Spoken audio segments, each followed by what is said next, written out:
sama dulu. Sebelum belajar, mari kita berdoa terlebih dahulu. Berdoa mulai. Bismillahirrahmanirrahim. Raditu billahi rabba wa bil islami dina wa bi Muhammadin sallallahu alaihi wasallam nabiyyan wa rasulah.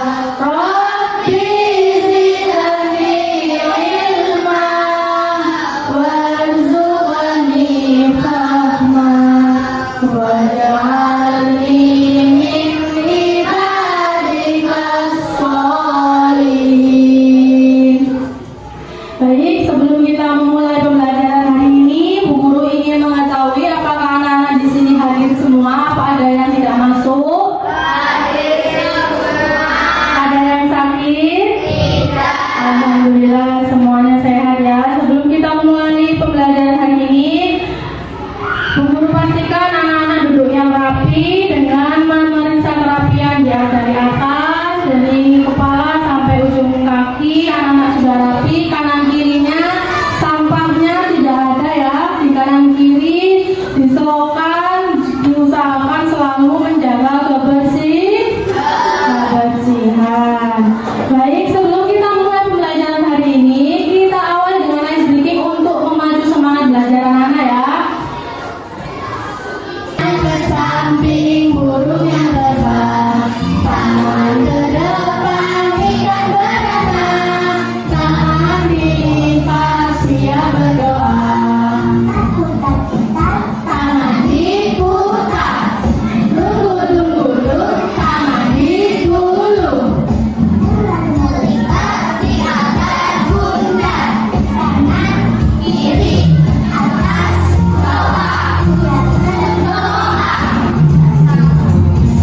Jari kanan, satu jari kiri, bunga menjadi dua, dua jembatan panjang. Dua jari kanan, dua jari kiri, bunga menjadi empat, dua kamera cekrek. Tiga jari kanan, tiga jari kiri, bunga menjadi enam, buat menara tinggi. Empat jari kanan, empat jari kiri, bunga menjadi delapan, buat telinga tinggi. Jari kanan, lima jari kiri, bunga menjadi 10, siap berdoa. Lagi ya. Tangan ke samping burung yang terbang, tangan ke depan ikan berenang, tangan dilipat siap berdoa. Putar-putar, tangan diputar, gulung-gulung, tangan digulung. Ular melihat di atas pundak, kanan kiri atas bawah, berdoa. Satu jari kanan, satu jari kiri, bunga menjadi dua, dua jembatan panjang. Dua jari kanan, dua jari kiri, bunga menjadi empat, dua kamera cekrek. Tiga jari kiri, bunga menjadi enam, buat menara tinggi.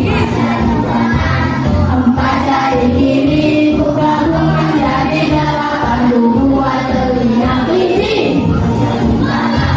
Lima jari kiri, bunga menjadi 10, siap berdoa. Tepuk tangan untuk kita semua. Baik ya, sudah siap belajarnya? Sudah semangat? Semangat pagi. Baik. Baik anak-anak, kali ini kita akan belajar tentang proyek penguatan profil belajar Pancasila. Sudah ada yang pernah dengar? Sudah.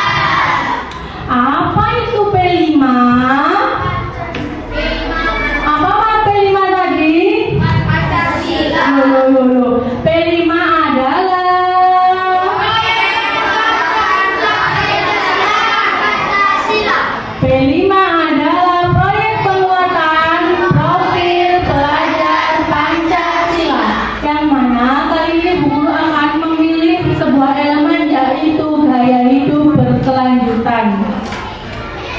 Apa sih P5 itu? P5 adalah proyek penguatan profil Pancasila, yaitu adalah pembelajaran lintas disiplin ilmu yang mana dalam mengamati dan memikirkan solusi terhadap permasalahan di lingkungan sekitar untuk menguatkan berbagai kompetensi dalam profil belajar Pancasila. Berdasarkan Kemendikbudristek nomor 56 M 2000 tahun 2002, proyek penguatan profil Pancasila merupakan kegiatan kurikuler berbasis proyek yang dirancang untuk menguatkan upaya pencapaian kompetensi dan karakter sesuai dengan profil pelajar Pancasila yang disusun berdasarkan standar kompetensi lulus atau SKL. Jadi profil pelajar profil proyek penguatan profil Pancasila ini atau P5 itu adalah kegiatan di luar pembelajaran yang mana di dalamnya berisi tentang bagaimana kita memikirkan solusi terhadap permasalahan yang ada di lingkungan sekolah atau di lingkungan sekitar kita, dan itu dimasukkan ke dalam kompetensi dalam profil belajar Pancasila. Kapan sih pelaksanaannya P5?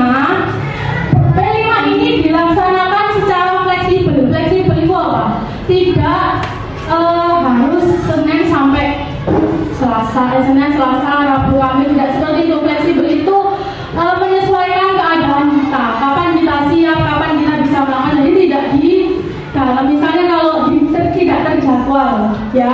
Jadi kalau misalnya matematika setiap hari apa, agama setiap hari apa, bahasa Indonesia setiap hari apa. Kalau P5 ini lebih fleksibel pelaksanaannya. Proyek P5 ini dirancang terpisah dari intrakurikuler. Intrakurikulernya apa? Ya materi pelajaran, agama, bahasa Indo itu terpisah. Jadi tidak dalam pembelajaran sehari-hari, tidak ada tidak termasuk ke dalam pembelajaran. Jadi kita biasanya mengadakan sendiri P5 itu di luar proses pembelajaran. Tujuan muatan dan kegiatan P5 ini harus dikaitkan dengan tujuan dan materi pembelajaran intrakurikuler. Tetap walaupun tidak ada dalam pembelajaran, tidak terjadwal di dalam pembelajaran, P5 ini juga masih berkesinambungan dalam kegiatan atau proses belajar anak-anak, ya. Kemudian program P5 ini apa sih tujuannya? Untuk meningkatkan kesadaran siswa tentang hidup berkelanjutan dan mendorong anak-anak untuk menerapkan gaya hidup sehat dan berkelanjutan untuk menjaga lingkungan sekolah dan sekitarnya. Jadi tema yang Bu Guru ambil ini adalah gaya hidup berkelanjutan. Apa sih gaya hidup berkelanjutan?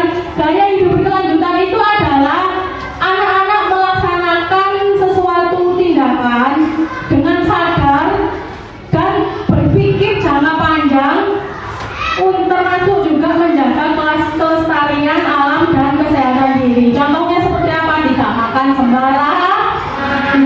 sembarangan, lebih menjaga pola hidup sehat, menjaga kebersihan lingkungan. Itu adalah jangka panjang. Kalau kita makan sembarangan, jangka panjangnya apa? Bisa nggak kita sehat kalau misalnya makan es, mie, kira-kira jangka panjang apa jangka pendek? Tubuh manusia ini kan juga ada tatanannya. Kalau kita diciptakan itu sudah sesuai dengan porsi masing-masing. Jadi anak-anak tugasnya hanya menjaga, ya. Jangan seenaknya sendiri, polanya dikasih tubuh gratis sampai Allah dikasih kesehatan gratis,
dibedakan. Jadi tujuannya apa? Dampaknya ketika sampai membuang sampah plastik itu kan susah terurai ya. Di Bogor itu belum terurai sampai sekarang pun pemerintah di seluruh dunia itu masih mencari solusi yang terbaik untuk menguraikan plastik ini bagaimana. Ternyata sampah plastik ini ternyata masih bisa dimanfaatkan. Jadi ada tindak lanjutnya, nggak selesai dibuang. Walaupun sampah organik yang berasal dari pohon atau tumbuhan, daun-daun kering itu juga masih bisa dimanfaatkan. Gak kayak disapu terus dibuang, wes gerbong, wes selesai, tidak, tapi masih bisa dimanfaatkan. Jadi ada dampak positif dan negatifnya. Kalian membeli makanan dari plastik, buang sampah, dampak negatifnya apa? Banyak sampah, ya, banyak sampah, susah terurai, akhirnya mencemari lingkungan.